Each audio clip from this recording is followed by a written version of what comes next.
एक भक्त बनने के लिए भगवान शंकर का यदि आपको भक्त बनना है तो उसके लिए भीतर भाव लाना पड़ता है। भीतर भाव लाएंगे तो भक्त बन जाएंगे।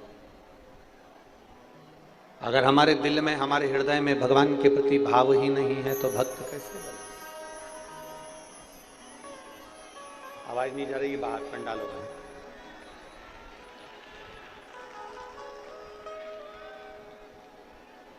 श्रेष्ठ भक्त बनना है तो भीतर भाव को लाना पड़ेगा। अगर भाव नहीं होगा तो भक्त बनना भी बेकार। केवल कहने के भक्त नहीं बनना है हमको, केवल किसी ने कह दिया और हम भक्त बन गए ना। भाव तो उत्पन्न करो।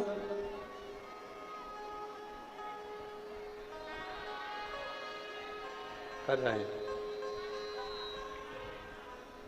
भीतर जब तक भाव उत्पन्न नहीं करोगे तब तक भक्त बनने का कोई मकसद नहीं।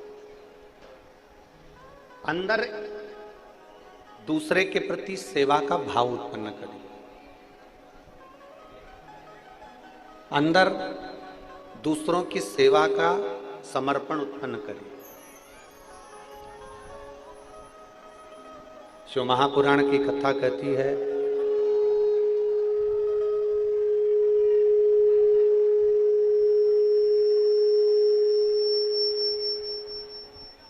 शिव महापुराण की कथा कहती है जब हम भाव उत्पन्न करेंगे तो भक्त बनने का हमको नाटक नहीं करना है, अपने आप भगवान शंकर के भक्त बन जाओगे।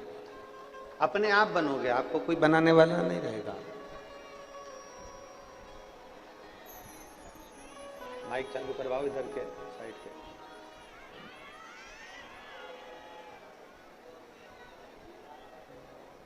किसी की सेवा के प्रति भाव उत्पन्न करिए। आप लोग इतनी सारी संख्या में आए हो, पानी की बोतल दो लाए हो कि नहीं लाए हो? बोलो बोलो, जम के बोलो। आप जरा देखिएगा, लोग हमसे कहते हैं गुरुजी आपकी कथा में इतना सारा भीड़ इकट्ठा हो जाता है, क्या इन सबके मन में भाव है? क्या ये सब शंकर जी के भक्त हैं?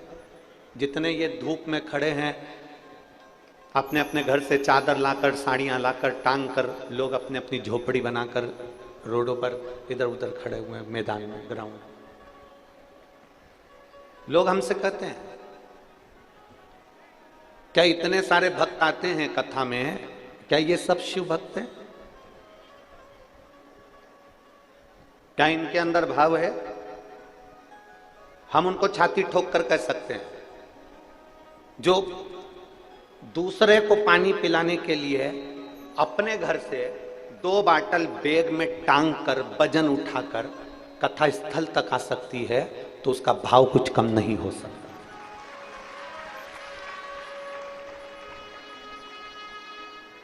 उसका भाव कम नहीं हो सकता। उसके भाव में कोई कमी नहीं हो सकती।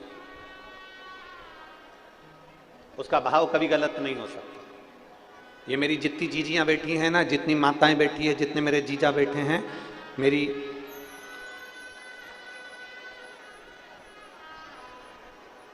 ये जितनी मेरी जीजियां बैठी हैं, जितनी मेरी जीजियां बैठी हैं, इनसे कोई कह दे कि तुम 2 बैग उठाकर, 4 बैग उठाकर चलना, 3 बैग उठाकर चलना, या किसी के लिए कुछ लेकर चलना, वहां जाकर देना, नहीं। केवल एक शिव महापुराण की कथा एक ऐसी है जिसमें इनका भाव झलकता भी है और भगवान की भक्ति इनके हृदय में समाहित भी होती है।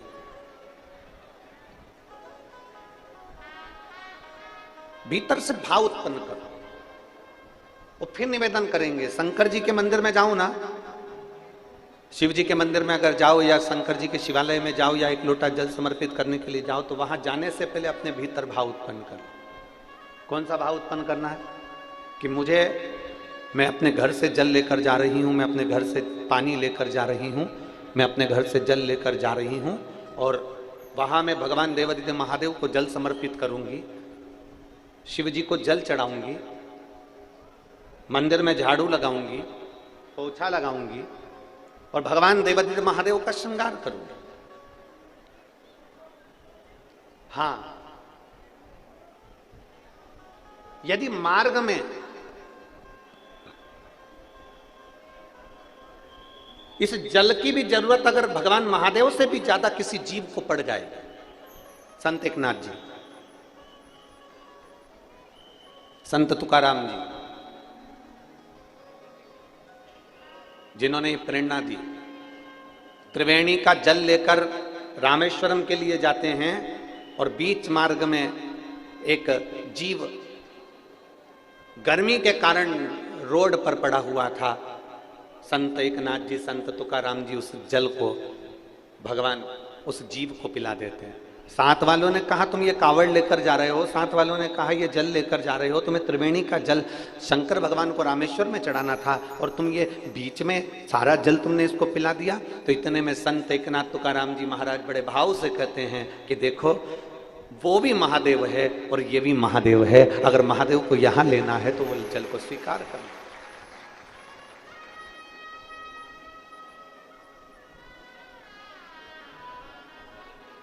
कल शाम का एक प्रसंग है। कल कोई कह रहा था गुरुजी आप 2 बाटल जल लाने का बोलते हो, 1 बाटल का क्यों नहीं कहते? हमने कहा वो 1 बाटल उसके खुद के काम की रहेगी, और अगर वो 2 बाटल जल लेकर आ रहा है ना तो उसके अंदर ये भाव है कि मैं दूसरे को पिलाने के लिए लेकर जा रही हूं। अगर हम दूसरे को समर्पण करने का भाव रखते हैं तो भोलेनाथ भी अपना सर्वस्व तुम्हें लुटाने का भाव अपने भीतर रखते हैं। और निर्मल मन सो मोहि, आपका भाव जितना सुंदर होगा, आपकी भक्ति जितनी सुंदर होगी, उस निर्मल भाव से परमात्मा को ढूंढने में देरी नहीं लगेगी। निंदा से दूर हो जाओ, चुगली से दूर हो जाओ, बेकार कर्म से दूर हो जाओ। एक बड़ा सुंदर संवाद आता है।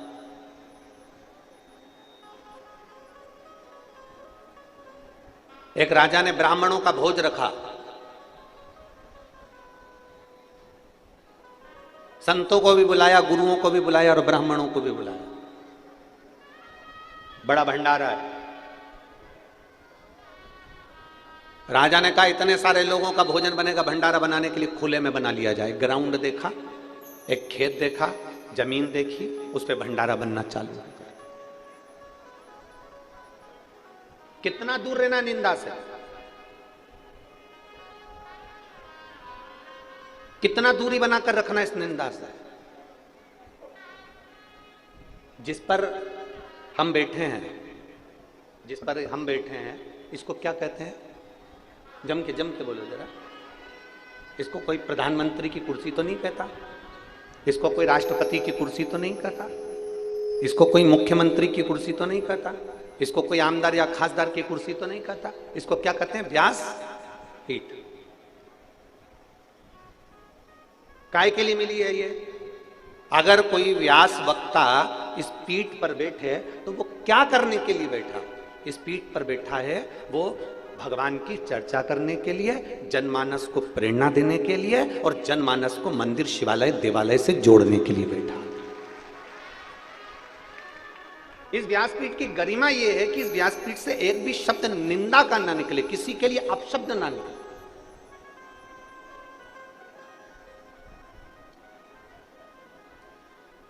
और मेरी परतवाड़ा की जीजियों, आपसे कहना चाहेंगे, निवेदन करना चाहेंगे कि इस व्यासपीठ पर देवाधिदेव महादेव की कृपा से जब भी आते हैं तो माता सरस्वती से कहकर आते हैं, माँ ऐसी कृपा करना इस कंठ से कोई ऐसी वाणी ना निकलवाना कि किसी के दिल को चोट पहुंच जाए, किसी के हृदय को चोट पहुंचे। ऐसी वाणी नहीं चाहिए।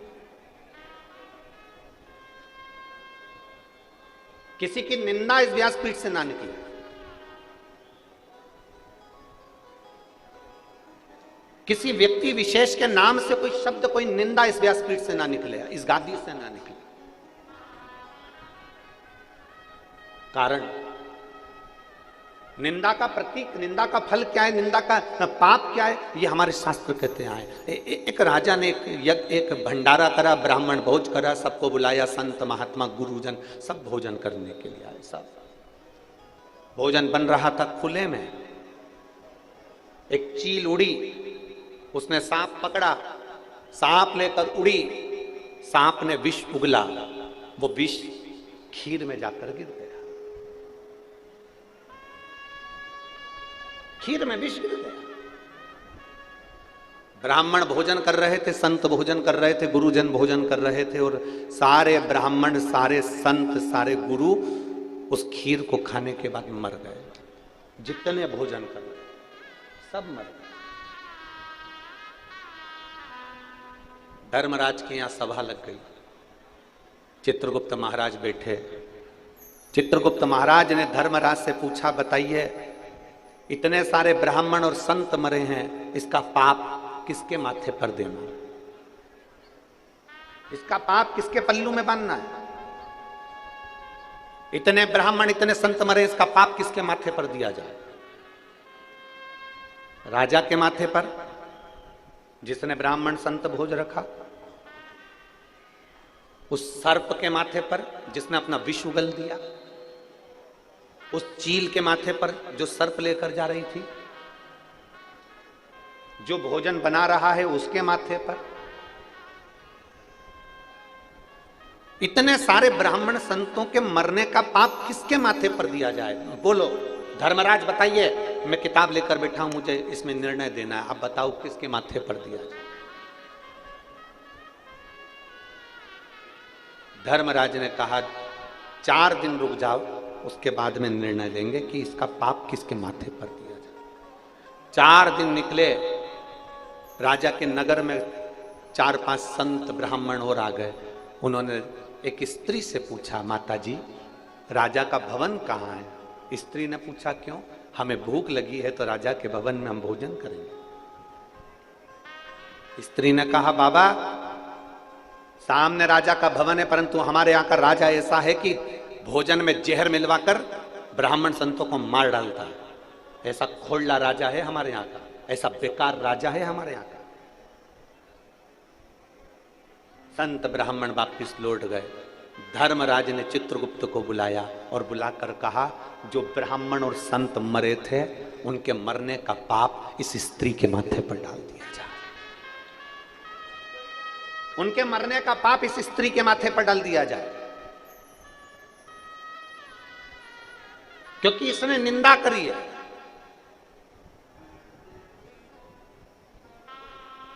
ये निंदा कर रही है।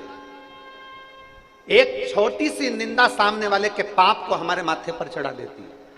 शिव मंदिर में जाना, शंकर के मंदिर में 1 लोटा जल समर्पित करने के लिए जाना, देवादिदेव महादेव के मंदिर में 1 लोटा जल समर्पित करने के लिए जाना, भगवान शंकर के मंदिर में 1 लोटा जल समर्पित करने के लिए जाना, शिव के दरवाजे पर अगर 1 लोटा जल समर्पित करने के लिए जाना, भगवान देवादिदेव महादेव के पास अगर जाना तो ये प्रयास कर कर जाना कि मैं शंकर के मंदिर में जब तक रहूं, मैं शंकर के मंदिर में जाऊं और आऊं, तब तक मेरे मुख से भोलेनाथ ऐसी कृपा करना कि किसी की निंदा ना निकल जाए, किसी की निंदा मेरे मुख से ना,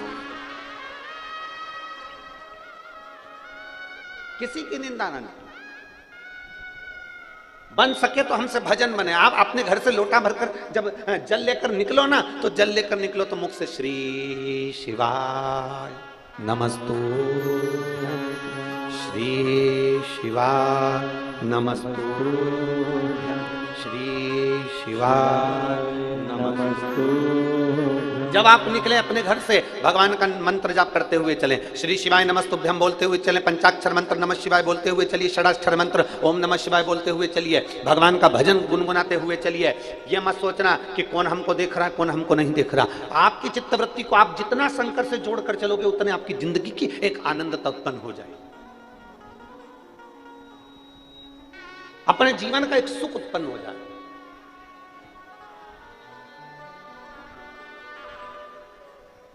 अपने भजन के बल को बढ़ाइए, अपने भाव को बढ़ाइए, अपने भाव।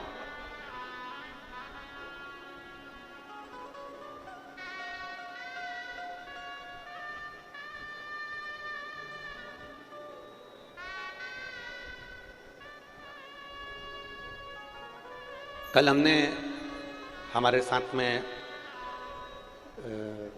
माननीय प्रकाश जी के साले जी अभी हमको कृष्ण की भूमिका वो निभा रहे हैं, रथ के सारथी बनकर लाना ले जाने का कार्य कर रहे हैं।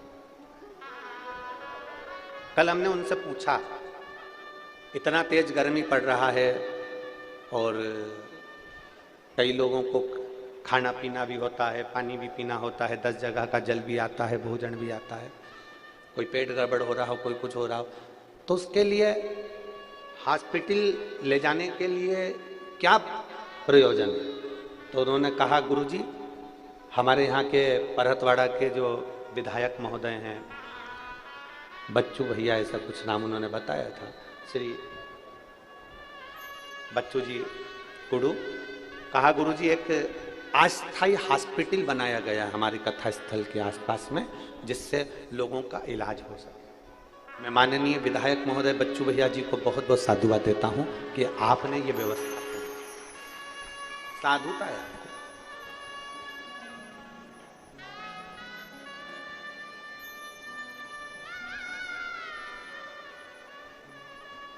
बताया कि कुछ बसें भी चलवाई जिससे निशुल्क लोग जाना आना कर रहे हैं। हम उनको बहुत साधुता देते, बहुत साधुता। एक विधायक होने पर ऐसा निर्मल भाव अगर आपके अंदर शंकर जी के प्रति है तो ये शिव की ही कृपा है और आपके माता पिता की कृपा है।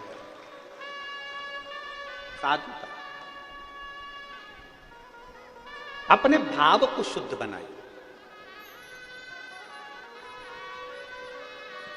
और जब तक अपना भाव शुद्ध नहीं होगा ना, भगवान नहीं मिलेगा। एक बड़ी सुंदर बात आती है, संत बनना सरल है पर सरल बनना कठिन है। मेरी जीजियों, संत कोई भी बन सकता है पर सरल नहीं बन पाता।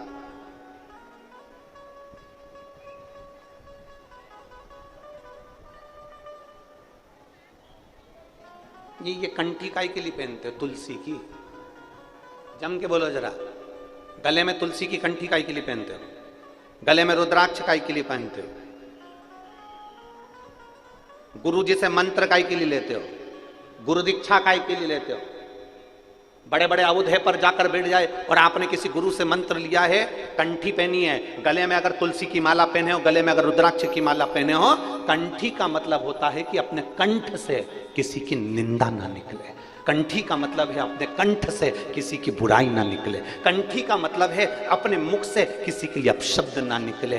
तो समझ लो कि तुम किसी गुरु के चेले हो और तुम्हारा शास्त्र, तुम्हारा वेद, तुम्हारा पुराण तुमको ये बता रहा है कि तुमने उस कंठी को धारण करा है, तुमने अपने कंठ को शुद्ध कर लिया है।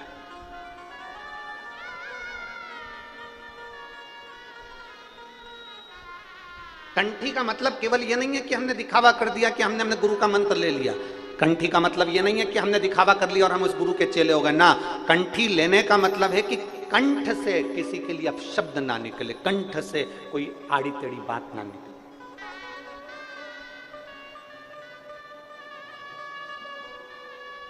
और मत बुरे कर्म कर बंदे वरना पछताएगा, भगवान की आंखों से तू बच नहीं पाएगा, तू बच नहीं पाएगा। अरे ओ अज्ञानी मत कर नादानी, तेरे कर्म का फल भी तू ही पाएगा।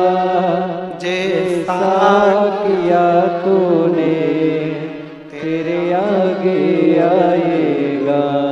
मत बुरे कर्म कर बंदे वरना पछताएगा, भगवान की आंखों से तू बच नहीं पाएगा, तू बच नहीं पाएगा।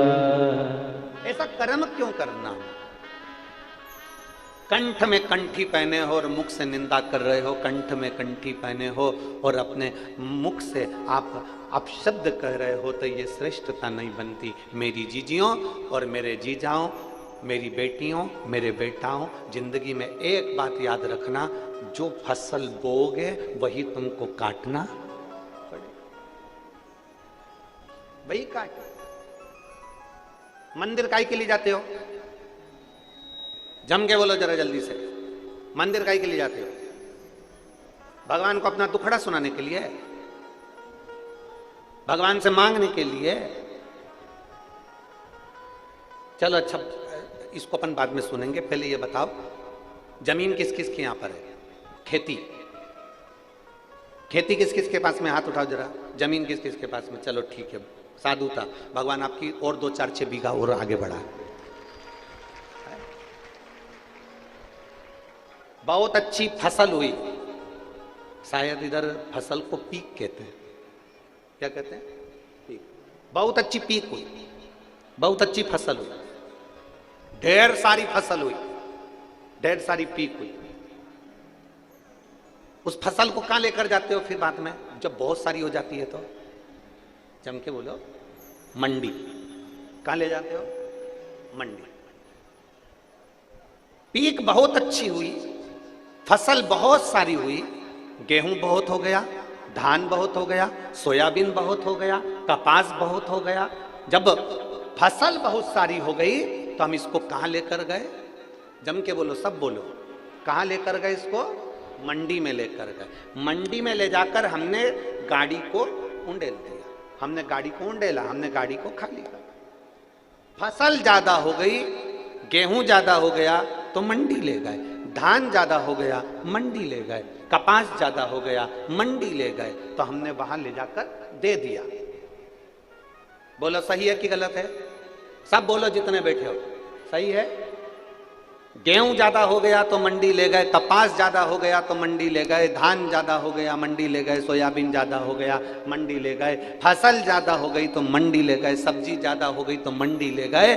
उसी तरह मंदिर क्यों जाते हैं? शिव पुराण कहते हैं जैसे फसल ज्यादा होती है तो मंडी ले जाई जाती है, पाप ज्यादा होता है तो महादेव के दरवाजे जाया जाता है।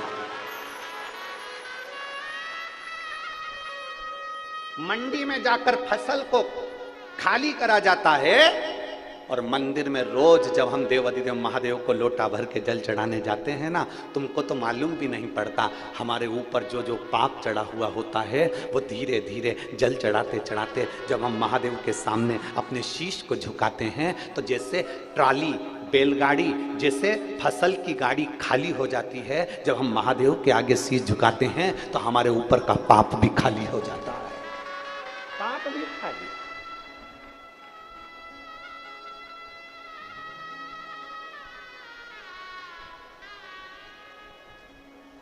फसल ज्यादा हो गई, हम उसको मंडी ले गए, कपास ज्यादा हो गया मंडी ले गए, सोयाबीन ज्यादा हो गया मंडी ले गए, गेहूं ज्यादा हो गया मंडी ले गए। निवेदन है जब बहुत, और ऐसा कोई मनुष्य नहीं जो पाप ना करता, सबके मुख से रोज झूठ निकलता, रोज सबके मुख से अपशब्द निकलता। हम कितना भी समझा दे तुमको तो भी तुम मुख से कुछ ना कुछ गाली निकल ही जाएगी, आड़ा टेढ़ा निकल ही जाएगा। हम कितना भी समझा, हम कितना भी बोल दे तुमको, तुम फिर भी कहीं ना कहीं हमारी वाणी से निकल ही जाता। कली काल है ना, कलयुग है ना, हम कितना भी समझा लें तो भी निकल जाएगा। तो क्या करना है हमको? फसल को मंडी लेकर जाओ, तो इस शरीर को कहां लेकर जाना है? मंदिर लेकर जाना। फसल मंडी में जाती है, वहां खाली हो जाती है। ये शरीर जब देव अधिदेव महादेव के उस मंदिर में, उस देवालय में, उस शिवालय में जब जाता है तो ये पाप भी हमारा खाली हो जाता है। पाप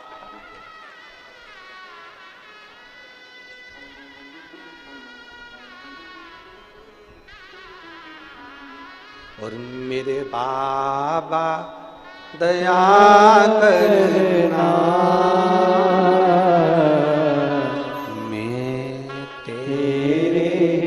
भरोसे हो मेरे बाबा दया करना, मैं तेरे भरोसे हो।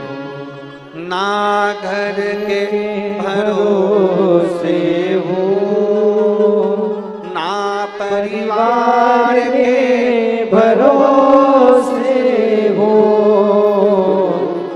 ना घर के भरोसे हो, ना परिवार के भरोसे हो।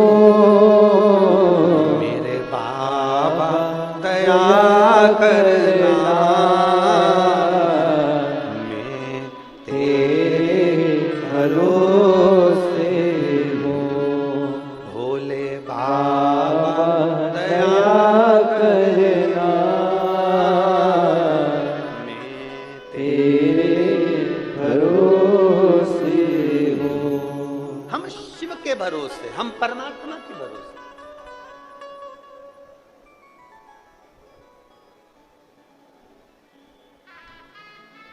उसके आश्रित हो गए। इस मुख से निंदा ना निकले, इस मुख से अपशब्द ना निकले, कंठी पहनने के बाद कंठ से आड़ी टेढ़ी बात ना निकले। और लिखण वाले तू हो के दयाल लिखना, मेरे जिह्वा पे शिव जी का प्यार लिखना। मेरी इस जिह्वा पर, मेरी इस वाणी पर भगवान का नाम लिखना, अपशब्द ना लिखे। संत बनने के लिए सरल बनना पड़ेगा। शंकर भगवान के लिए, शंकर भोले हैं इसलिए भोला बनना पड़ेगा। जो जैसा है ना उसके जैसा वैसा बनना पड़ता है। मेरी जीजियां बैठी हैं ना, जब ये बच्चे को भोजन कराती हैं ना, बूढ़े से बूढ़े लोग जब बच्चे के साथ खेलते हैं ना तो बच्चा बन जाते हैं। बोलो री जीजियो, सही बात है। और क्या उसकी मम्मी भी क्या तोतरी बोले क्या? नहीं, पर बच्चे के साथ में उसको तोतरा बोलना पड़ता ले। अब वो कितनी कितनी लीला करती है। वो कौआ आया, कौआ आया, कौआ आया, कौआ आया। फिर बच्चे को डराती भी, बच्चा अगर एकदम डरता है ना तो बाबा आया। बच्चा खूब रो रिया हो ना, खूब तेज रो रिया हो तो माँ क्या कह देती है एकदम, बोलो बोलो जम के बोलो, बाबा आया। बच्चा एकदम डर जाता है। रोना, अरे बोलो तो जम के बंद। थोड़ी देर के लिए देखेगा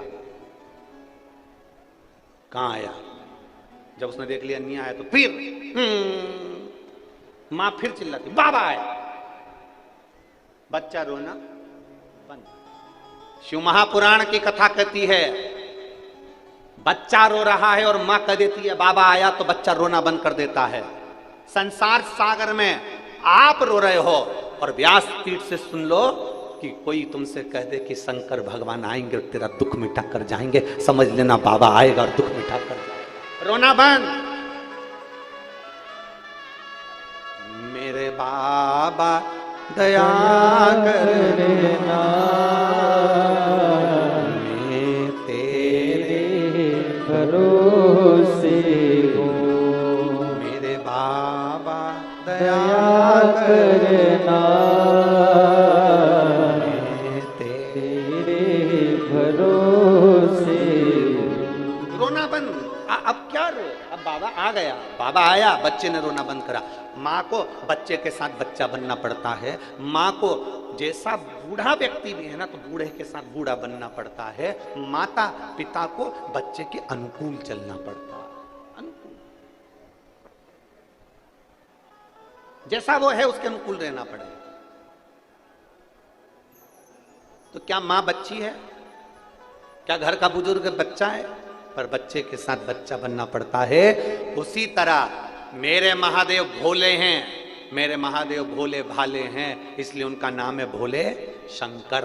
तो हमको क्या बनना पड़ेगा? महादेव जैसा भोला बनना पड़ेगा। जब आप भोले बन जाएंगे महादेव आपके साथ हो जाएंगे, फिर आपका दुख महादेव का होगा। आपका दुख महादेव। एक पत्र है,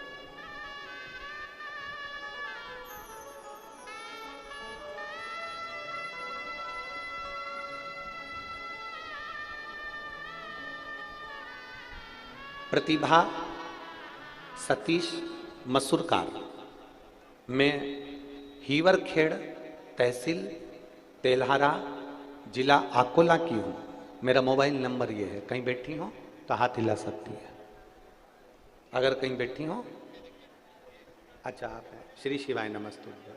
आ जाओ, एक बेलपत्र ले जाना। मेरा नाम प्रतिभा सतीश मसूरकार है। मैं हीवरखेड़ तहसील तेल्हारा जिला अकोला की हूँ। मेरा मोबाइल नंबर ये है। गुरुजी, मैं एक लोटे जल का क्या वर्णन करूं। मुझे सोराइसिस की बीमारी थी। 13 साल से मेरे शरीर से खाल निकलती रहती थी। उसको कितना भी खुजालो उसमें से खाल निकलती रहती थी। पूरे शरीर में खुजाल चलती रहती और सोराइसिस की बीमारी थी। 13 साल से 13 वर्ष से लगातार मैं इलाज डॉक्टरों का करवा रही थी। डॉक्टर ने कहा था ये बीमारी मरते दम तक रहती है, इस बीमारी का कोई इलाज नहीं। बीमारी ठीक नहीं हो सकती है, डॉक्टर ने कह दिया था। तब मैंने दवाई तो खा रही थी, टीवी पर आपकी कथा सुनना प्रारंभ करा और टीवी पर कथा श्रवण करना प्रारंभ करा। एक लोटा जल देवादिदेव महादेव को समर्पित करती, उस जल को लाती, पीती और अपने शरीर पर लगा लेती। गुरुदेव, मैं बाबा का क्या गुणगान करूं, जहां दवाइयां असर ना कर पाई। सोरायसिस की बीमारी मरते दम तक रहती है, लोग कहते हैं, डॉक्टर कहते हैं, पर मेरे देवादिदेव महादेव ने मुझे 4 महीने में अच्छा कर दिया और बाबा की कृपा से आज मैं पूर्ण तरह से ठीक हूं और मेरी बीमारी भी ठीक है। ये शिव तत्व, अब शरीर में मुझे वो बीमारी नहीं रही। शिव तत्वता शंकर हो भिड़ी। एक माने एक लाइन लिखी है, देखिए,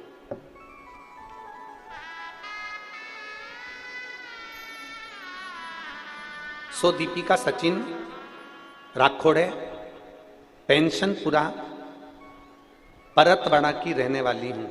मेरा मोबाइल नंबर यह, कहीं बैठी है तो हाथ हिला सकती है, अगर कहीं बैठी हो। सो दीपिका सचिन राखोड़े, पेंशनपुरा परतवाड़ा की रहने वाली हूं। कहीं बैठी हो तो हाथ हिला सकती है। परतवाड़ा की रहने वाली हूं। मेरी लड़की खुशी सचिन राखोड़े 8 महीने की हुई, तब से, जब वो 8 महीने की हुई तब से उसको एक गठान हो गई और गठान डॉक्टर को दिखाया तो डॉक्टर कहते हैं कि इसका ऑपरेशन करना पड़ेगा। अबे डॉक्टर सोनोग्राफी करवाए, जांच करवाई, जांच करने के बाद उसको ऑपरेशन का कह दिया। जब हमने ऑपरेशन का सुना तो हमने, बच्ची छोटी है जानकर ऑपरेशन कैसे कराते, हमने इतनी छोटी सी बच्ची का कैसे ऑपरेशन करा।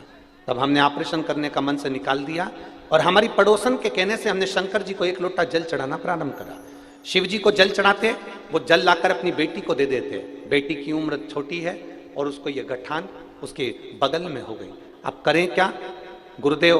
2.5 महीने तक हमने उस बच्ची को शंकर जी पे चढ़े हुए जल को पिलाते रहे और एक दिन उस बच्ची के जो गठान थी वो अपने आप फूट गई और फूटते से ही उसकी गांठ में जो सामान था वो सब बाहर निकल गया और डॉक्टर के पास हम लेकर भागे तो डॉक्टर ने कहा ये तो कोई चमत्कार ही है जो तुम्हारी बेटी बिना ऑपरेशन के ठीक हो गई। ये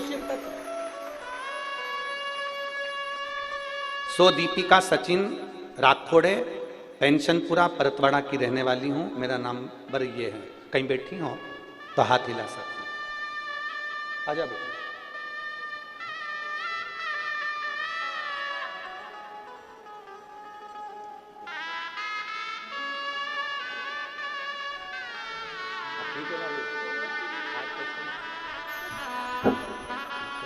शरीर पूरा ठीक हो गया, हाथ वगैरह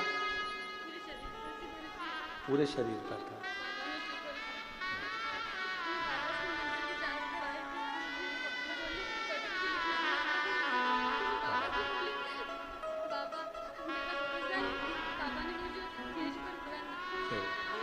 आप ठीक है ना बेटा?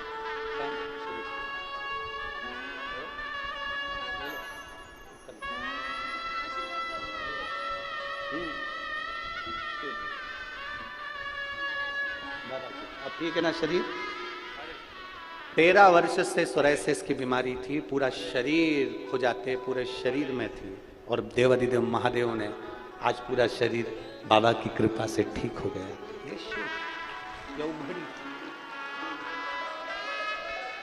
और खाली ना जाता कोई दर से तुम्हारे, खाली न जाता कोई दर से तुम्हारे, मैं भी खड़ी हो नंदी बाहे पसारे, अपने हृदय से लगा लो गिरा जा रहा हो, उठा लो। आप दिल से उसको 1 लोटा जल चढ़, आप दिल से उससे निवेदन करो वो बेटी ने एक लाइन अच्छी लिखी है, प्रतिभा सतीश मसूरकार, हीवर खेड़ा, तेलाहारा, जिला अकोला। इन्होंने एक लाइन अच्छी लिखी है,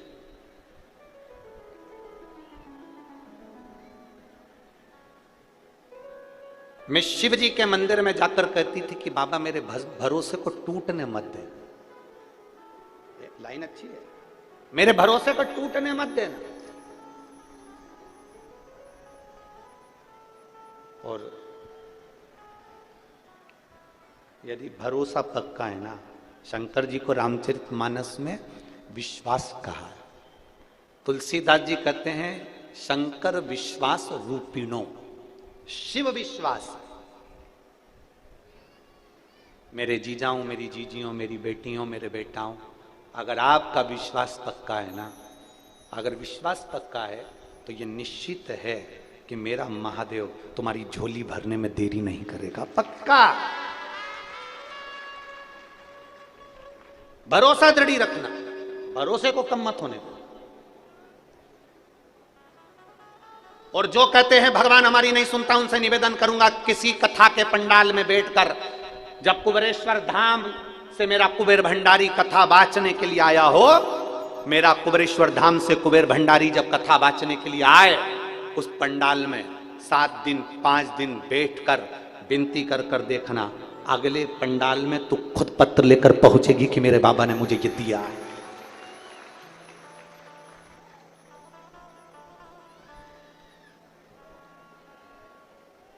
उससे विनय करिए। अपने भीतर हम बहुत सारे वो जैसे कचरे की गाड़ी होती है, तो कचरे की गाड़ी में अगर कचरा भरा रहे तो कचरा सड़ता है, उससे गाड़ी भी जम के बोलो सड़ती है। अनाज की गाड़ी में अनाज भरा रहे तो अनाज सड़ जाता है, अनाज सड़ा तो नीचे से गाड़ी सड़ जाती है। आपने जो अपने अंदर भर कर रखा है वो हमारे शरीर को सड़ा रहा है। आपने कपट भर के रखा है तो वो कपट हमारे शरीर को सड़ा रहा है। हाँ, आपने गंदे विचार भर कर रखे हैं तो गंदे विचार हमको सड़ा रहा है। अहंकार भर के रखा है तो अहंकार हमको सड़ा रहा है।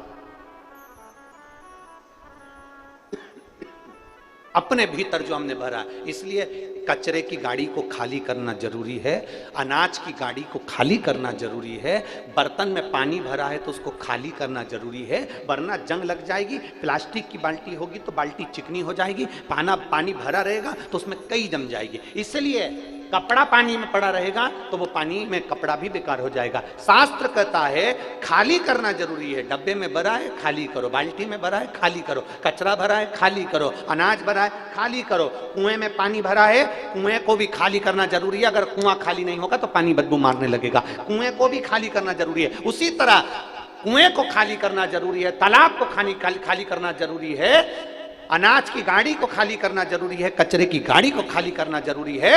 तो ये एक बात याद रखना, अपने दिल को भी महादेव के सामने कहकर खाली करना जरूरी है। खाली करो।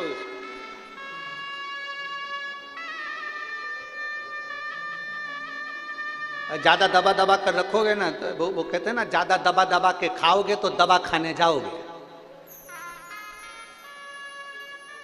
अरे बोलो तो जम के एक बार फिर से बोलो, दबा दबा कर खाओगे दवा खाने जाओगे। इसलिए शास्त्र कहता है 2 हिस्सा खाओ, 1 हिस्सा पानी के लिए रखो और 1 हिस्सा थोड़ी सांस लेने के लिए रख ले, दम।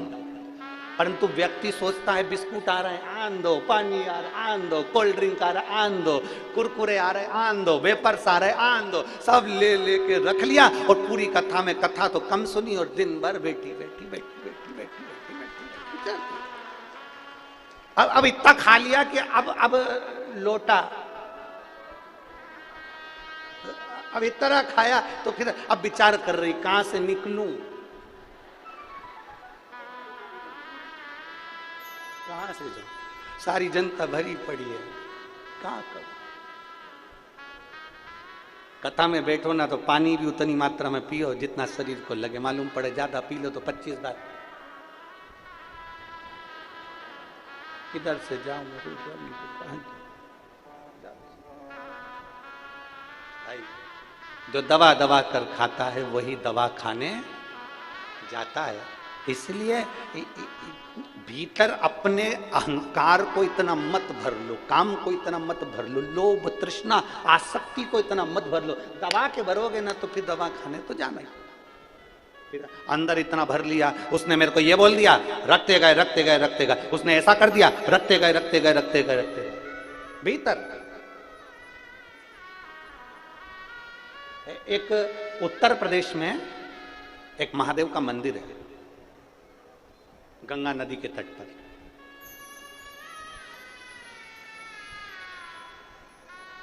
हमीरपुरा उत्तर प्रदेश में पड़ता है, गंगा नदी के तट पर। हडिम्बेश्वर महादेव, आप सब उसका नाम बोलेंगे, हडिम्बेश्वर। हिडिंबा जो थी वो भीम की धर्मपत्नी थी, उसी के नाम से ये मंदिर है, हडिम्बेश्वर महादेव। कौन सा मंदिर? जम के बोलो जरा सभी लोग, हडिम्बेश्वर महादेव। हमीरपुरा उत्तर प्रदेश, गंगा नदी के तट पर यह मंदिर है।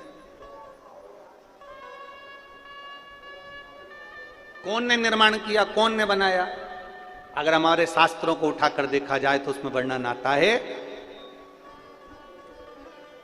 हडिम्बेश्वर महादेव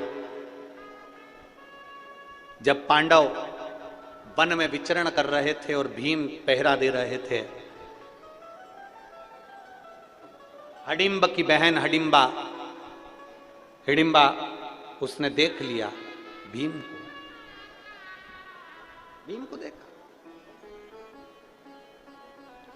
पेड़ पर चढ़ के बैठ गई हिडिंबा, भीम को देख रही। सुबह सुबह भीम ने ब्रह्म मुहूर्त में सुबह के समय पर स्नान करा, एक शिवलिंग का, पार्थिव शिवलिंग का भीम ने निर्माण करा। पेड़ों की पत्ती तोड़कर भीम लाया और उस शिवलिंग पर समर्पित कर दिया। हिडिंबा देख रही, हिडिंबा देख रही।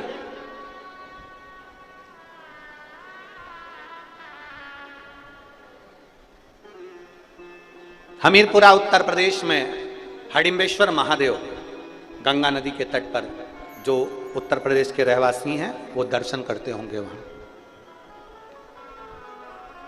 हिडिंबा देख रही है, भीम ने ब्रह्म मुहूर्त में एक शिवलिंग का निर्माण करा, पार्थिव शिवलिंग का निर्माण करा, वृक्ष की पत्ती तोड़कर लाया और भगवान शंकर को चढ़ा दिया। हाथ जोड़ के बैठ गए। हिडिंबा राक्षसी थी, उसकी वृत्ति अच्छी नहीं थी, उसका विचार अच्छा नहीं था।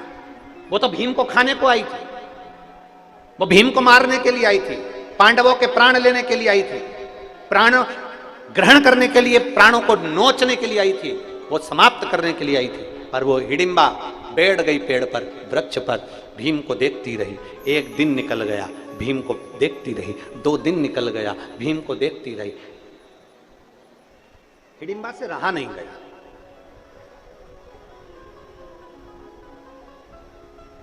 हिडिंबा से रहा नहीं गया। तब हिडिंबा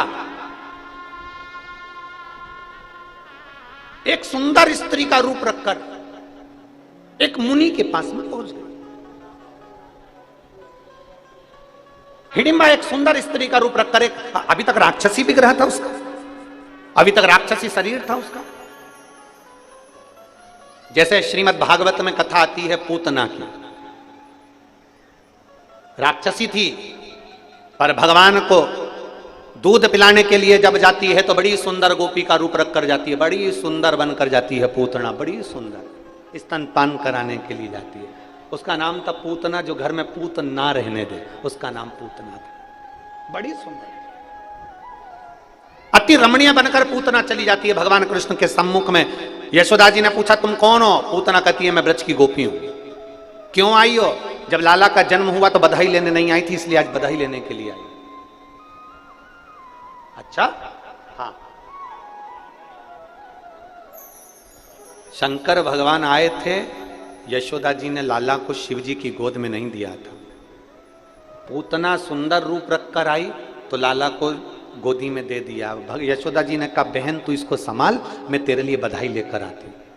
भगवान कृष्ण ने सुन लिया था कि इसने मुझे पूतना को बहन बोला है, तो मेरी मैया यशोदा की ये बहन है तो मेरी मासी है। अब भगवान कृष्ण को क्या मालूम था कि ये मासी नहीं, गले की फांसी है। उनको क्या मालूम।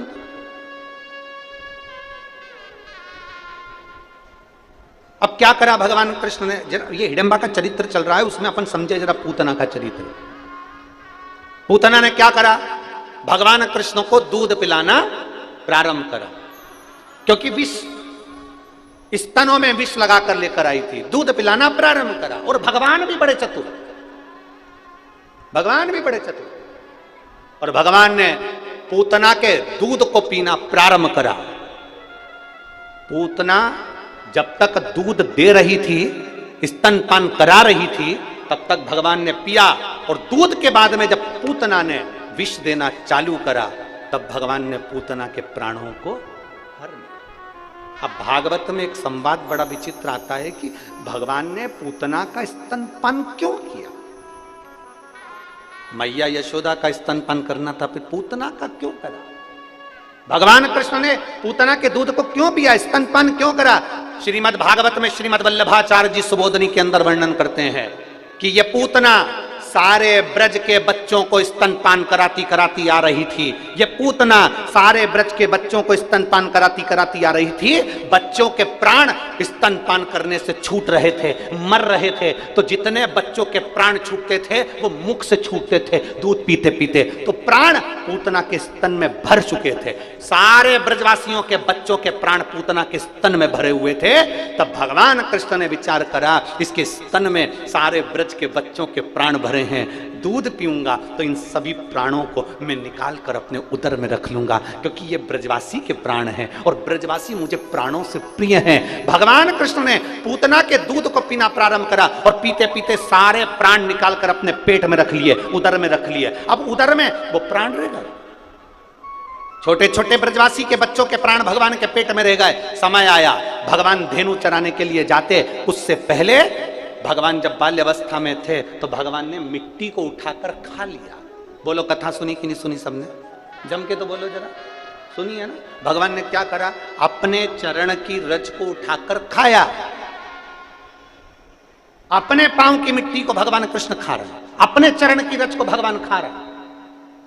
अब दुनिया के लोगों ने कुछ भी बोला हो कि चरण की रज क्यों खाई, माता को ब्रह्मांड का दर्शन कराना था, पृथ्वी का दर्शन कराना था, पूरे विश्व का दर्शन कराना था, पर भगवान कृष्ण से कोई पूछे कि तुमने ब्रज की रज अपने मुख में क्यों खाई, तब भगवान कृष्ण का वाक्य रहेगा, जिन ब्रजवासियों के प्राण पूतना ने हरे थे, उनके प्राण मैंने स्तन में से निकाल कर अपने पेट में रखे थे। ये बाहर के ब्रजवासियों का उद्धार तो मेरे चरण की रस से हो जाएगा, पर जो अंदर ब्रजवासी पड़े हुए हैं इनका उद्धार कैसे होगा। तब भगवान ने अपनी चरण की रज खुद खा ली और अंदर बैठे हुए जीवों का कल्याण कर दिया।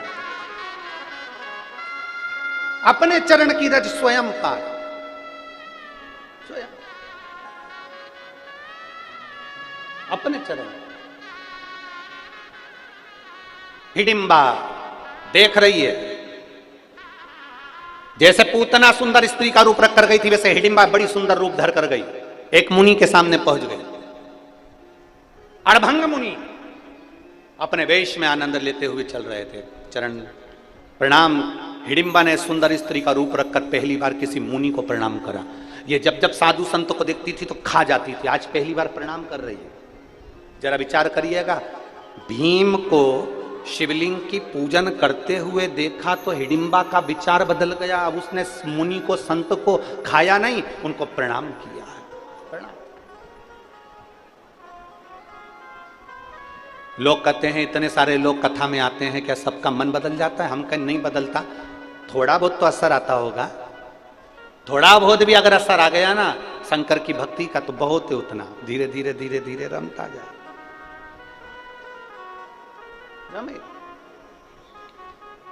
और महाराज अभी तक हिडिंबा ने मुनि को, संत को, साधु को, सन्यासी को पकड़कर खाया था। आज पहली बार मुनिवर के हाथ में हाथ जोड़ रही है हिडिंबा, और हिडिंबा ने हाथ जोड़े, मुनिवर प्रणाम किया, नमन। मुनिवर से पूछा, मुनिवर मेरे को आपसे पूछना है, मैंने देखा है मिट्टी का कोई एक ऐसा पिंडी जैसा बनाता है और उसकी पूजन करता है, उसका विधान क्या है? हिडिंबा को मुनि ने कहा, ये पिंडी नहीं, ये शिवलिंग है। और जो शिवलिंग की आराधना करता है, 7 वृक्ष की पत्ती पत्ती को लाकर महादेव के ऊपर समर्पित करता है, उस भूलवश भी एक बेलपत्र अगर महादेव को चढ़ जाती है, मुनिवर ने कहा उसकी मनोकामना पूरी हो जाती है। हिडिंबा ने कहा जो मांगेंगे वो मिल जाएगा, मिल जाएगा। मैं जिस पुरुष को देखी हूं क्या वो मेरा पति बन जाएगा? बन जाएगा। तुम मांगकर देखो। राक्षसी ने केवल पूजन करते हुए देखा तो उसने मन में विचार कर, राक्षसी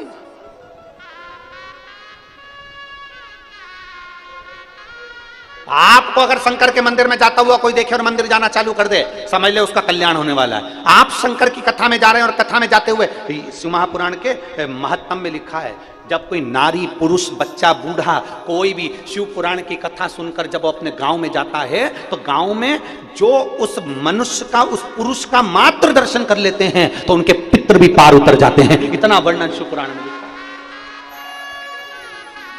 शिव महापुराण में लिखा है, श्री शिवाय, जम के बोलो जरा, श्री शिवाय नमस्तुभ्यम। बोलने वाले के मुख का मात्र दर्शन कर ले तो 71 पीढ़ी में करे हुए सारे पाप छिन्न हो जाते हैं और जीव तीर्थों के दर्शन का फल पा लेता है। उसका मुख का दर्शन, उसके केवल मुखाग्रविंद का दर्शन। अब इतने सारे आप लोग हो, श्री शिवाय नमस्तुभ्यम बोल कर जाते हो, लोग आपका दर्शन करते होंगे, मुख देखते होंगे, आपका चेहरा देखते होंगे, आपका स्वरूप देखते होंगे, कितनों का कल्याण कर देते हो, कितनों का। महाराज इसीलिए आप लोगों से कहते हैं, हम प्रार्थना करते हैं कि शिव के सिवा कहीं दिल ना लगाना, शिव के सिवा कहीं दिल ना लगाना, वरना पड़ेगा तुझे आंसू बहाना,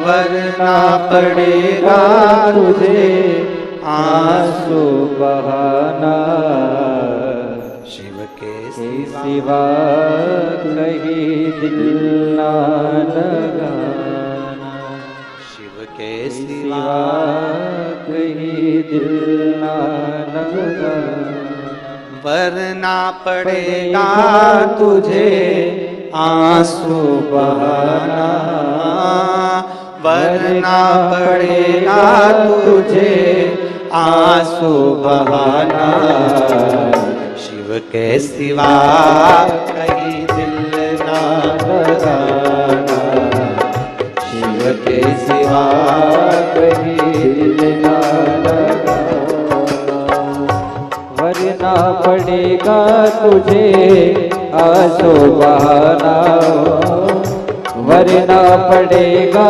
तुझे आंसू बहाना, शिव के सिवा कहीं दिल ना लगाना, शिव के सिवा कहीं दिल ना लगाना।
किया है, जो शिव का गुणगान किया है, सच्चा जीवन वो ही जिया है, सच्चा जीवन वो ही जिया है। जो शिव का गुणगान किया है, जो शिव का गुणगान किया है, सच्चा जीवन वो ही जिया है, सच्चा जीवन वो ही जिया है। सुमिरन के बल से तुझे, सुमिरन के बल से तुझे मुक्ति है पाना, शिव के सिवा कहीं दिल ना लगाना, शिव के सिवा कहीं दिल ना लगाना। वरना पड़ेगा तुझे, वरना पड़ेगा तुझे आंसू बहाना, शिव के सिवा कहीं दिल ना लगाना, शिव के सिवा कहीं दिल ना लगाना।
पाला पड़े गया आज जमाने, बीत गया अब समय कहाँ है, बीत गया अब समय कहाँ है। बाला पड़े गया आज जमाने, बाला पड़े गया आज जमाने, बीत गया अब समय कहाँ है, बीत गया अब समय कहाँ है। सोच समझ के, सोच समझ के वक्त गवाना, शिव के सिवा कहीं दिल ना लगाना, शिव के सिवा कहीं दिल ना लगाना। वरना पड़ेगा तुझे, वरना पड़ेगा तुझे आंसू बहाना, शिव के सिवा कहीं दिल ना लगाना, शिव के सिवा कहीं दिल ना लगाना।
जाए ना कैसा खजाना, वहाँ साथ जाए ना कैसा खजाना।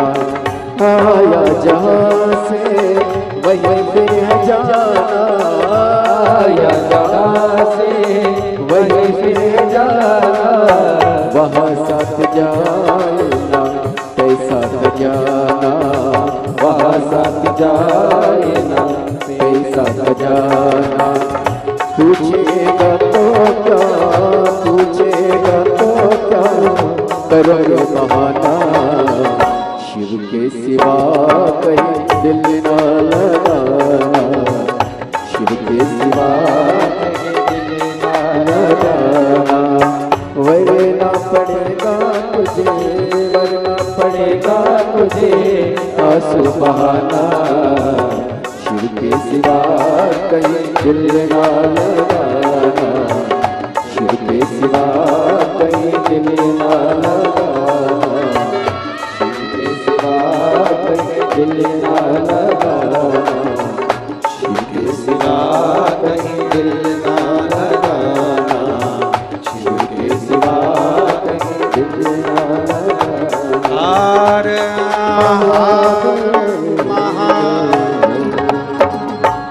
अपने स्थान पर बैठकर भगवान देवाधिदेव महादेव से अपने मन की बात बड़े भावों के साथ दिल से बाबा से प्रार्थना करिए।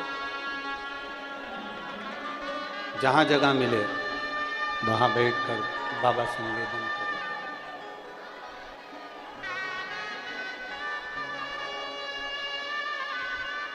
बहुत ज्यादा संख्या में आप लोग आए हैं। निवेदन है धूप में ना बैठें, प्रयास करें पेड़ों की छांव में चले जाएं, गाड़ियों की छांव में बैठ जाएं, या कोई चादर या छाते हों तो वो लगा कर बैठें।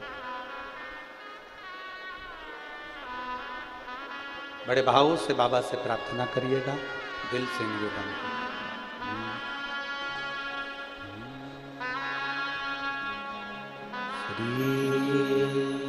शिवाय नमस्तु श्री शिवाय नमस्तु श्री शिवाय नमस्तु श्री शिवाय नमस्तु श्री शिवाय नमस्तु भोला सब दुख तुम्हारा, ओ भोला सब दुख तुम्हारा। शिव शंकर जपूं तेरी माला, भोले बाबा जपूं तेरी माला, भोला सब दुख काटो तुम्हारा, ओ भोला सब दुख काटो तुम्हारा। देश मंगल मंगलकारी, देश है मंगल मंगलकारी। शमशान वासी हमारा, शमशान वासी हमारा, ओ भोला सब दुख काटो तुम्हारा, ओ भोला सब दुख काटो तुम्हारा। भगवान देवाधिदेव महादेव का चरित्र कह रहा, शिव कथा कह रहे। भाव की निर्मलता से परमात्मा की प्राप्ति।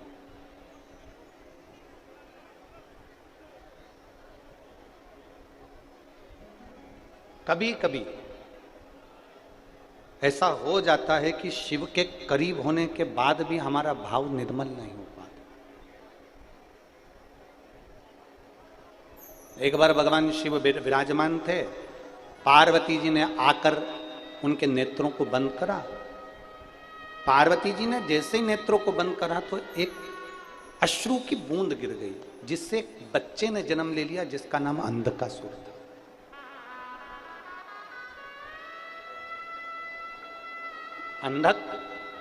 अंधकासुर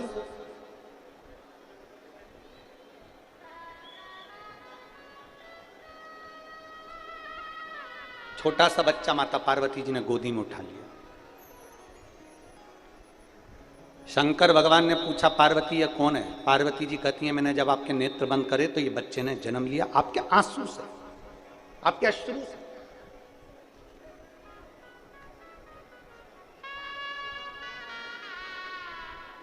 कभी कभी ऐसा होता है जो शंकर के करीब में भी है ना, वो भी शिव से दूर है। मेरी जीजियों,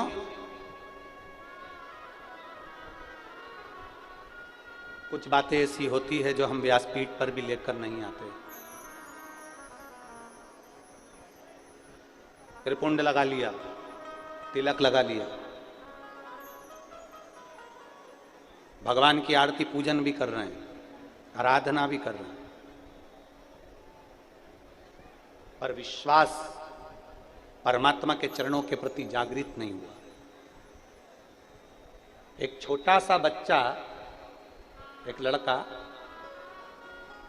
जो जन्म से ही नहीं बोलता, जन्म से ही नहीं सुनता, देखिए उसका पत्र है।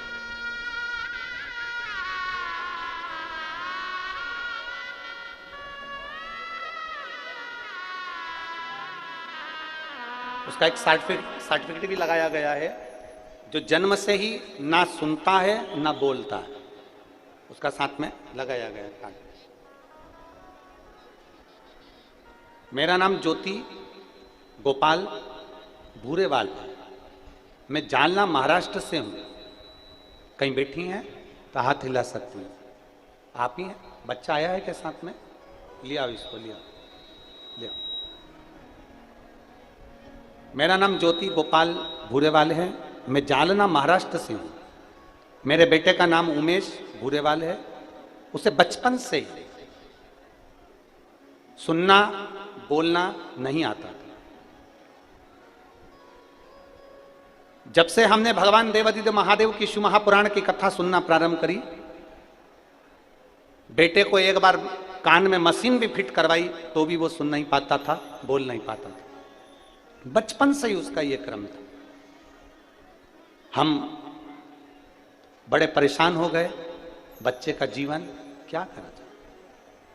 एक महिला को मंदिर जाते हुए देखा तो हमने उनसे पूछा, आप कहां जाती हो रोज जल लेकर? तो कहीं शिव जी के मंदिर। हमने भी अपने बच्चे के लिए शंकर जी के मंदिर जाना चालू किया और शंकर जी को जल चढ़ाते और उन पर चढ़ी हुई बेलपत्र लाकर अपने बच्चे को दे देते, पानी चढ़ा हुआ लाकर अपने बच्चे को पिला देते। गुरुदेव, जिस बच्चे के लिए डॉक्टर ने भी प्रमाण दे दिया बोल नहीं सकता, सुन नहीं सकता, आज मैं बाबा के सामने छाती ठोक कर कह सकता हूं कि मेरा बच्चा शिवजी पे चढ़े हुए जल को और बेलपत्र से सुनना भी चालू करा और बोलना भी चालू करा।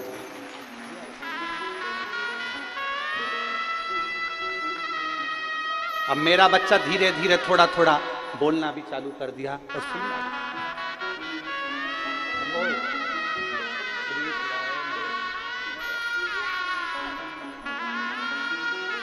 कार्डलेस दे, कार्डलेस दे।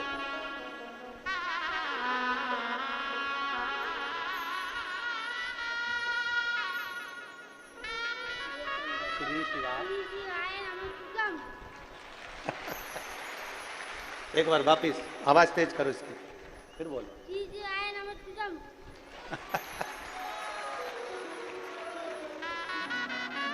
बम्बू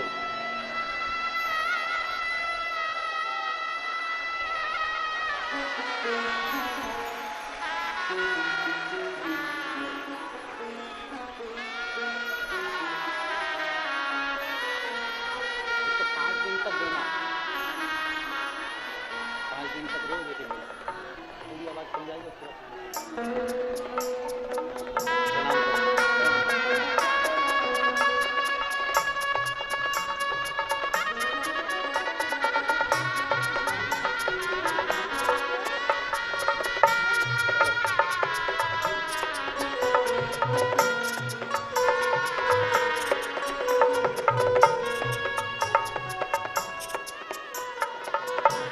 लुटा दिया भंडार काशी वाले ने कर कर दिया दिया माल काशी वाले ने। शिव है, उसका प्रमाण पत्र लगा है जिसमें उसकी वाणी और उसकी श्रवण शक्ति बचपन से नहीं है, ओघड़ दानी है। कोई हमसे पूछे तुम्हारी शिव पुराण में है क्या, हम कहते हैं एक बार दिल से सुनकर तो देख, तब मालूम पड़ेगा कि शिव पुराण में है क्या। क्या देता एक पत्र और है। मेरा नाम कोमल कुणाल हाटेल है। मेरा नाम कोमल कुणाल हेटेल, परतवाड़ा आठवाड़ी बाजार पेंशनपुरा से हूँ। कहीं बैठी हो आती है, आ जाओ, एक बेलपत्र ले जाना, आ जाओ।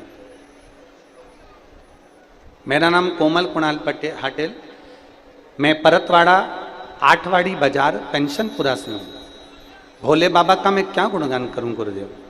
मेरी छाती में दर्द हुआ, मालूम पड़ा सोनोग्राफी में कि गठान हो गई। जब छाती में गांठ हुई, डॉक्टरों ने उसकी जांचें प्रारंभ कर दी और जांच करने पर मालूम पड़ा कि वो गठान कैंसर की है। जब गठान कैंसर की थी, जांच बाहर भी गई और सारी जांचें होकर आई तो मालूम पड़ा कि मुझे छाती में जो गठान हुई थी वो कैंसर की गठान। खूब रोई मैं, सोचने लगी कि अब जिंदगी क्या बची, क्या करूं। गुरुदेव, एक बार केवल मोबाइल पर आपकी कथा थोड़ी सी किसी ने भेजी थी और वो मैंने सुनी, मेरा विश्वास हो गया। अब डॉक्टर के पास में अगली जांच जब कराऊंगी जब देवाधिदेव महादेव के सीहोर होकर जाऊंगी। बाबा के धाम गई, रुद्राक्ष चलाई, शिवजी पे चढ़ा हुआ जल पीना प्रारंभ करा, पशुपतिनाथ का व्रत करना प्रारंभ करा, बेलपत्री को उठाकर नंदी के पास बैठकर कुंदकेश्वर महादेव के नाम से खाना प्रारंभ करा। और दूसरी बार फिर मेरी जांच होना प्रारंभ हुई तो जो कैंसर की गठान थी, डॉक्टर ने जांच कर कर मुंबई में कह दिया वो पानी की गठान है, वो कैंसर की नहीं। बाबा ने 4 हॉस्पिटल में मुझे कैंसर बताया गया और अगला हॉस्पिटल ऐसा था कि भोलेनाथ जी की कृपा से मुझे कैंसर नहीं निकला। ये शिव की आराधना है, ये शंकर की कृपा। मैं शिव को क्या गुणगान, महाराज उसको समझना कठिन है, शिव को जानना बहुत कठिन, बहुत कठिन। हमारा क्या है, हम तो ये आज कथा का 6ठा दिन हो जाएगा, कल 7वां दिन, सुबह 9:30 बजे से 12:30 बजे तक कथा हो जाएगी। 7 दिन पूरे करके परतवाड़ा से सीहोर चले जाएंगे। 16 तारीख से वापिस कथा छत्तीसगढ़ कुरूद में प्रारंभ हो जाएगी, धनवंतरी जिले में। तो ये सब शिव की ही तो कृपा, शंकर की ही तो कृपा। वहां कथा प्रारंभ हो जाएगी छत्तीसगढ़ में। हम छत्तीसगढ़ वालों से निवेदन करते हैं, मौका मिल रहा है कथा सुनने का, छोड़ना नहीं।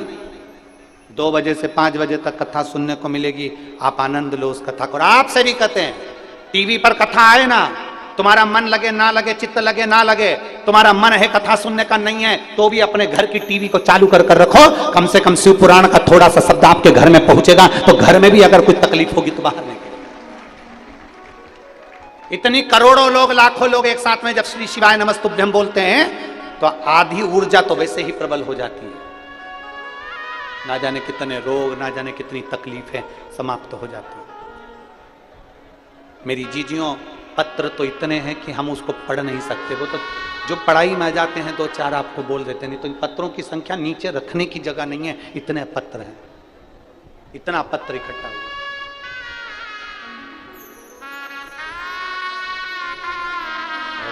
मेरे बाबा तेरी नौकरी सबसे बढ़िया है सबसे खरी हो मेरे बाबा तेरी नौकरी सबसे बड़ी। 37,000 रुपए की स्वग्रसी आपने जो भी सेवा के सारे प्रकल्प श्री विठले सेवा समिति के सानिध्य में पूज्य गुरुदेव के सानिध्य में चल रहे हैं, उन प्रकल्पों में आपने समृद्ध की बहुत बहुत बधाई। तो तब विचार आपके स्वग्रसी आपने समृद्ध की। हरि सदन जी दे की तरफ से असम से सुधर 21 रुपए, बबीता जी की तरफ से सिस्सा हरियाणा से 11 रुपए, सुभाष जी मापरे की तरफ से इंदौर मध्य प्रदेश से सुधा 5 रुपए, स्वर्गीय संकेत जी कुरे की तरफ से अकोला महाराष्ट्र से सुधर आपने 1001 रुपए की स्वग्रसी बाबा कुबरेश्वर धाम में समृद्ध की। अनिता जी असवानी की तरफ से ठाणे मराठी से 1001 रुपए की स्वग्रसी आपने समृद्ध की। गुप्तदान में सुधर 21 रुपए, साक्षी जी सक्सेना छिंदवाड़ा मध्य प्रदेश से 600 रुपए की स्वग्रसी आपने समृद्ध की। राजेश बीना जी कपूर की तरफ से रामपुर उत्तर प्रदेश से 1100 रुपए, रुद्राणी देवी जी की तरफ से विलायत छत्तीसगढ़ से सुधर 1001 रुपए, गुप्तदान सुधर 1001 रुपए की स्वग्रसी आपने समृद्ध की। पुरुषोत्तम सिंह जी की तरफ से पटियाला पंजाब से सुधर 1101 रुपए की स्वग्रसी आपने बाबा कुबरेश्वर धाम में समृद्ध की। बहुत बहुत बधाई। विचार आपके स्वग्रसी आपने समृद्ध की। गुप्तदान में समस्तीपुर बिहार से सुधा 5 रुपए, सुरेश चंद जी शर्मा की तरफ से रामपुर उत्तर प्रदेश से सुधा 5 रुपए, कंचा देवी की तरफ से दिल्ली से सुधा 5 रुपए, युवान सिंह जी की तरफ से सुधा 5 रुपए की स्वग्रसी आपने समृद्ध की। सेलिंग सिंह जी चौहान की तरफ से सुधा 551 रुपए, अथर्व जी वर्मा इंदौर मध्य प्रदेश से सुधा 5 रुपए, सोनू कुमार सिंह जी की तरफ से बिहार से सुधा 5 रुपए, अमन कुमार जी मलिक की तरफ से दिल्ली से सुधा 5 रुपए, बिमला जी मंचल की तरफ से दिल्ली से सुधा 5 रुपए, सुनैना देवी जी की तरफ से बिहार से सुधा 5 रुपए, महेशचंद जी यादव की तरफ से फिरोजाबाद से सुधा 1100 रुपए, ममता जी मिश्रा उड़ीसा से सुधा 551 रुपए की स्वग्रसी आपने समृद्ध की। अनिकेत जी गिरी की तरफ से जालना मराठी से सुधा 1100 रुपए, रामदेव जी चौधरी की तरफ से लखनऊ उत्तर प्रदेश से सुधा 5 रुपए, दिनेश कुमार जी श्रीवास्तव बस्ती उत्तर प्रदेश से सुधा 5 रुपए, चंद्रभागा रामराव जी की तरफ से छिंदवाड़ा मध्य प्रदेश से सुधा 21 रुपए, उपाध्याय परिवार लखनऊ उत्तर प्रदेश से सुधा 5 रुपए, मनीष जी अलका जी स्वास्थ्य की तरफ से लखनऊ उत्तर प्रदेश से सुधा 5 रुपए, अशोक कुमार जी राय की तरफ से बेगूसराय बिहार से सुधा 1000 रुपए, बसुबेन जी पटेल की तरफ से गुजरात से सुधा 5 रुपए, दीपिका जी मछिंदर की तरफ से औरंगाबाद महाराष्ट्र से सुधा 500 रुपए की स्वग्रसी आपने समृद्ध की। बिट्टाबान जी साहू की तरफ से गरियाबंद उत्तर प्रदेश से सुधा 1001 रुपए की स्वग्रसी आपने समृद्ध की। जल सिंह जी मदन सिंह जी राठौर की तरफ से अजमेर राजस्थान से सुधर 21,000 रुपए की स्वग्रसी देकर आजीवन भोजन भंडार की व्यवस्था ग्रहण करी। सुने देख में अपना नामांकित कराया। बहुत बहुत बधाई। सुधा विचार आपकी स्वग्रसी आपने समृद्ध की। चित्रा प्रदीप जी शर्मा हिमाचल प्रदेश से सुधर 1000 रुपए, करुणा देवी जी की तरफ से झारखंड से सुधा 500 रुपए, ओम प्रकाश राधा जी कोस्ता की तरफ से जबलपुर मध्य प्रदेश से सुधर आपने भी 21,000 रुपए की स्वग्रसी देकर आजीवन भोजन भंडार की व्यवस्था ग्रहण करी। सुने देख में अपना नामांकित कराया। बहुत बहुत बधाई। सुधा विचार आपके स्वग्रसी आपने समृद्ध की। सारिका जी गुप्ता फतेहाबाद से सुधा 1111 रुपए, मुकेश कुमार जी की तरफ से राजनांदगांव छत्तीसगढ़ से सुधा 500 रुपए, अनार देवी जी की तरफ से इटावा उत्तर प्रदेश से सुंदर आपने 21,000 रुपए की स्वग्रसी देकर आजीवन भोजन भंडार की व्यवस्था ग्रहण करी। सुनहरे अक्षरों में अपना नामांकित कराया। बहुत बहुत बधाई। सुधा विचार आपके स्वग्रसी आपने समृद्ध की। गुप्तदान में सीतापुर उत्तर प्रदेश से 500 रुपए, ब्रज किशोर जी गुप्ता की तरफ से आगरा उत्तर प्रदेश से सुधर आपने 2351 रुपए की स्वग्रसी समृद्ध की। बहुत बहुत बधाई। प्रांजल उमर जी की तरफ से सुधा 511 रुपए की स्वग्रसी समृद्ध की। योगेश जी तोमर की तरफ से मेरठ उत्तर प्रदेश से 500 रुपए, उषा जी कार्तिक की तरफ से इंदौर मध्य प्रदेश से 1100 रुपए, हरीश सिंह जी की तरफ से अलीगढ़ उत्तर प्रदेश से सुधा 500 रुपए, हरीश कुमार जी की तरफ से जयपुर राजस्थान से 500 रुपए की स्वग्रसी आपने बाबा कुबरेश्वर धाम में समृद्ध की। बहुत बहुत बधाई। राजेश्वर सिंह जी की तरफ से गोरखपुर उत्तर प्रदेश से सुधा 500 रुपए, राजेश जी अडलक की तरफ से छिंदवाड़ा मध्य प्रदेश से 500 रुपए, सचिन जी देवरे की तरफ से पुणे महाराष्ट्र से 2201 रुपए, दमयंती महेश जी परमार की तरफ से मुंबई से सुधा 500 रुपए, उमा शंकर सिंह जी की तरफ से लखनऊ उत्तर प्रदेश से 500 रुपए, आशीष जी बजाज की तरफ से कोलकाता वेस्ट बंगाल से 500 रुपए, राघव जी द्विवेदी की तरफ से जयलोन उत्तर प्रदेश से सुधा 500 रुपए, सोनामती देवी जी की तरफ से आरा बिहार से सुधा 500 रुपए, राजकुमार जी चतुर्वेदी की तरफ से बस्ती बिहार से सुधा 500 रुपए की स्वग्रसी आपने समृद्ध की। राजेश प्रसाद जी सुनीता देवी जी की तरफ से गया बिहार से सुधा 551 रुपए की स्वग्रसी आपने समृद्ध की। रोहतास कुमार जी मुदगिल की तरफ से रोहतक हरियाणा सुधा 500 रुपए, कल्पना देवी बरेली उत्तर प्रदेश से सुधा 1100 रुपए, रूमा देवी जी की तरफ से बेगूसराय बिहार से सुधा 500 रुपए, दिनेश जी मकवाना की तरफ से इंदौर मध्य प्रदेश से सुधा 500 रुपए, खेमराज जी वेद्य की तरफ से नागपुर महाराष्ट्र से सुंदर 1001 रुपए की स्वग्रसी आपने समृद्ध की। सोनई जी पांडे की तरफ से प्रयागराज उत्तर प्रदेश से 500 रुपए, प्रिया जी चौधरी की तरफ से कोलकाता वेस्ट बंगाल से 500 रुपए, देवदत्त जी की तरफ से फरीदाबाद हरियाणा सुंदर 21,000 रुपए की स्वग्रसी देकर आजीवन भोजन भंडार की व्यवस्था ग्रहण करी। सुनहरे अक्षरों में अपना नामांकित कराया। बहुत बहुत बधाई। सुधा विचार आपकी सुधा स्वग्रसी आपने समृद्ध की। मोहन सिंह जी चौहान की तरफ से पीतमपुर से सुधा 500 रुपए की स्वग्रसी आपने समृद्ध की। शशिकला जी व्यास की तरफ से सुधा 1100 रुपए, रानी लक्ष्मण राम जी माने की तरफ से कर्नाटक से सुधा 551 रुपए, पंकज जी गुप्ता की तरफ से लखनऊ उत्तर प्रदेश से 500 रुपए, सुधा देवी जी की तरफ से असम से सुधा 500 रुपए, पिंकी देवी जी की तरफ से पटना बिहार से सुधा 1001 रुपए की स्वग्रसी आपने समृद्ध की। दिलीप जी की तरफ से फरीदाबाद हरियाणा सुधा 500 रुपए, सुदर्शन कुमार जी की तरफ से बिलासपुर छत्तीसगढ़ से सुधा 1100 रुपए, महावीर जी सैनी की तरफ से फरीदाबाद हरियाणा सुधा 500 रुपए, खुशबू सिंह जी की तरफ से वेस्ट बंगाल से सुधा 500 रुपए, बीआर जी तनेजा की तरफ से जयपुर राजस्थान से सुंदर 21,000 रुपए की स्वग्रसी आपने समृद्ध की। अनिता जी राठौर इंदौर मध्य प्रदेश से सुधा 500 रुपए, झरना जी वर्मा की तरफ से रायपुर छत्तीसगढ़ से सुधा बांधव ग्रुप है। संजय जी कौशल की तरफ से जयपुर राजस्थान से सुधा बांधव ग्रुप है। सुषमा जी सेवाता भोपाल मध्य प्रदेश से सुधा बांधव ग्रुप है। गट्टू लाल जी सोनी की तरफ से बेटमा मध्य प्रदेश से सुधा बांधव ग्रुप है। सत्य प्रकाश कुमार जी की तरफ से रांची झारखंड से सुधा बांधव ग्रुप है। दर्शन सिंह जी की तरफ से दिल्ली से सुधा बांधव ग्रुप है। पुष्पा जी शर्मा की तरफ से गाजियाबाद उत्तर प्रदेश से सुधा ग्रुप की सौरथी आपने समृद्ध की। आशा जी श्रीवास्तव की तरफ से गाजियाबाद उत्तर प्रदेश से सुधा ग्रुप। जितेंद्र कुमार जी की तरफ से बेंगलोर से सुधा बांधव ग्रुप गुप्तदान में जलगांव मराठे से 1100 ग्रुप की सौरथी आपने समृद्ध की। गुप्तदान में चोपड़ा से सुंदर 500 ग्रुप की सौरथी आपने समृद्ध की। दुष्यंत जी आहुजा की तरफ से दिल्ली से सुधा बांधव ग्रुप। राम जी तिवारी की तरफ से अर्धो उत्तर प्रदेश से सुधा बांधव ग्रुप। उमेश जी अर्जुन जी पटेल की तरफ से जलगांव मराठे से सुधा बांधव ग्रुप। आर्यन कमर जी की तरफ से कोरबा छत्तीसगढ़ से सुधा बांधव ग्रुप। शुभम जी नेगी की तरफ से हल्द्वानी उत्तराखंड से सुधा बांधव ग्रुप। भरपाई देवी जी की तरफ से सोनीपत हरियाणा सुधा बांधव ग्रुप। तारन से सिंह जी चंदेल की तरफ से हिमाचल प्रदेश से सुधा 5100 रुपए की सौरथी आपने। बाबा कमरेश्वर दामद जो समृद्ध की बहुत बहुत बधाई। सुधा विचार आपके सुधा सौरथी आपने समृद्ध की। कमलेश जी की तरफ से सुधा बांधव ग्रुप। अन्नपूर्णा जी शुक्ला की तरफ से गोरखपुर उत्तर प्रदेश से सुधा बांधव ग्रुप। अमित जी शर्मा की तरफ से गाजियाबाद उत्तर प्रदेश से सुधा बांधव ग्रुप। स्वर्गीय अजय कुमार जी रणछोड़ भाई जी पटेल की स्मृति में बहरूच गुजरात से सुधर अपने 21,000 रुपए की सौरथी देकर आजीवन मुझे मंडल ग्रहण करी। सुनहरे अक्षरों में अपना नामांकित कराया। बहुत बहुत बधाई। सुधा विचार आपके सुधा सौरथी आपने समृद्ध की। प्रभात कुमार जी भीलवाड़ा राजस्थान से सुधा 500 रुपए की सौरथी आपने समृद्ध की। उमाबाई जी राठौर की तरफ से बैतूल मध्य प्रदेश से 1100 रुपए। शिवचंद्र सिंह जी की तरफ से कानपुर उत्तर प्रदेश से सुधा 500 रुपए। रूबी जी विश्वास जी की तरफ से अनूपपुर से सुधा 500 रुपए की सौरथी आपने समृद्ध की। सीमा रानी जी लुधियाना पंजाब से सुंदर 21 रुपए। अजीत सिंह जी यादव की तरफ से हो रही है उत्तर प्रदेश से 500 रुपए। सीमा जी गुप्ता बेंगलोर से सुधा 500 रुपए। सौरभ कुमार जी की तरफ से बेगूसराय बिहार से सुधा 500 रुपए। नीतू सिंह जी की तरफ से दिल्ली से सुधा 500 रुपए। पूनम जी की तरफ से गुड़गांव हरियाणा सुधा 500 रुपए। सनी जी यादव की तरफ से वाराणसी उत्तर प्रदेश से 500 रुपए। कुसुम देवी जी बिजनौर उत्तर प्रदेश से सुधा 500 रुपए। माधव आचार्य जी की तरफ से झारखंड से सुधा 500 रुपए की सौरथी आपने समृद्ध की। देवराज जी की तरफ से जबलपुर मध्य प्रदेश से 500 रुपए। श्यामलाल जी शर्मा गंगानगर से सुधा 500 रुपए। प्रकाश जी अग्रवाल की तरफ से जमशेदपुर से सुधा 551 रुपए। जुझार सिंह जी भाटी की तरफ से भारतपुरा से सुधा आपके 500 रुपए की सौरथी समृद्ध की। मलेंद्र रागनी जी दीक्षित की तरफ से सुधा 500 रुपए। कुमार जी साहू की तरफ से दिल्ली से सुधा 500 रुपए की सौरथी आपने समृद्ध की। संजय जी मिश्रा दिल्ली से सुधा 1100 रुपए। पूनम जी जोशी गाजियाबाद उत्तर प्रदेश से सुधा 500 रुपए। बद्री प्रसाद आशीष जी तिवारी की तरफ से इंदौर मध्य प्रदेश से सुधा 1000 रुपए की सौरथी आपने समृद्ध की। उमा शंकर चंद्रकांता जी पटेल पिपरिया मध्य प्रदेश से सुधा 1100 रुपए। उमा देवी जी भटिंडा पंजाब से सुधा 500 रुपए। निकिता जी वेस्ट बंगाल से सुधर आपने 501 रुपए की सौरथी समर्पित की। सभी दानदाताओं को मैं हृदय की अनंत गहराई से नमन करता हूं, दंडवत करता हूं, प्रणाम करता हूं। सुंदर सौरथी आपने समर्पित की। जो भक्त अपनी सौरथी मंदिर, गौशाला, वृद्धाश्रम, अन्य क्षेत्र बाबा कुबरेश्वर धाम में तो समर्पित करना चाहते हैं, वे टीवी स्क्रीन पर श्री विठलेश सेवा समिति के 2 अकाउंट नंबर एक्सिस बैंक का और सेंट्रल बैंक ऑफ इंडिया का चल रहा है। दोनों में से किसी में भी अपनी सौरथी आप जमा कर अपना नाम व्हाट्सएप पर भेज सकते हैं। और जो भक्त परतवाड़ा महाराष्ट्र की इस पावन धरा पर अपनी सौरथी समर्पित करना चाहते हैं, वे कथा पंडाल के सामने श्री विठलेश सेवा समिति का जो दान कार्यालय लगा हुआ है, उस कार्यालय में अपनी सौरथी जमा कर अपने नाम की रसीद प्राप्त कर सकते हैं। आइए सीधे व्यासपीठ की शरण में चलते हैं। पूज्य गुरुदेव के सानिध्य में सुंदर हम सभी आज 6वें दिवस की कथा श्रवण करेंगे। जय जय श्री राधे, हर हर महादेव, श्री शिवाय नमस्तुभ्यं।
सरस्वती